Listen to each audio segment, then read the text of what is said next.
Now, as you mentioned, Radio Centre in the UK does a lot of groundbreaking research and is in one of the bigger radio markets.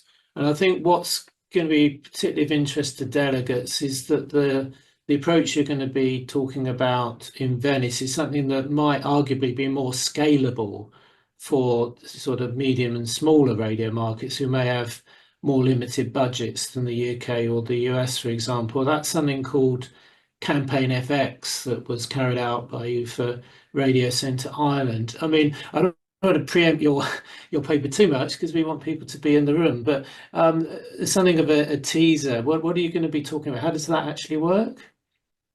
Yeah, well, not wanting to preempt it too much, spoiler alerts, all that kind of thing.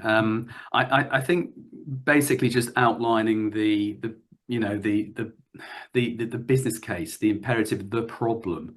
And the problem, I kind of think, stems back to Radio Gauge in many respects, because in partnership with the Radio Centre, Colourtext has been operating Radio Gauge in other markets for a long time. I mean, it's operated for a time in South Africa. It's operated for a short while in Australia, in Finland. I can't remember all the other places. Lots of Anglophone countries, as you'd expect. The issue is that those radio markets are often smaller than the UK, and therefore the cost of research relative to the cost of sale isn't sustainable. And being able to run Radio Gauge for as long as the Radio Centre has done, at the scale that Radio Centre does, isn't a long-term funding proposition that a lot of markets can sustain.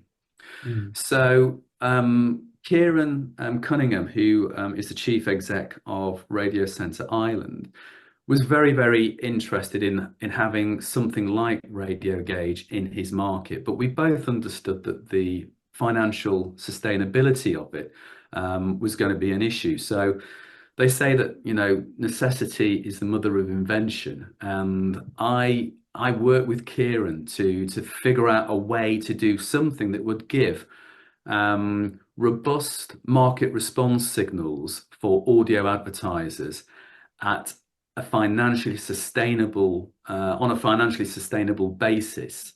Can we build something that can do that? And the answer is yes, we did in the end. We did have to rethink an awful lot of our precepts or priors about how you do advertising evaluation research.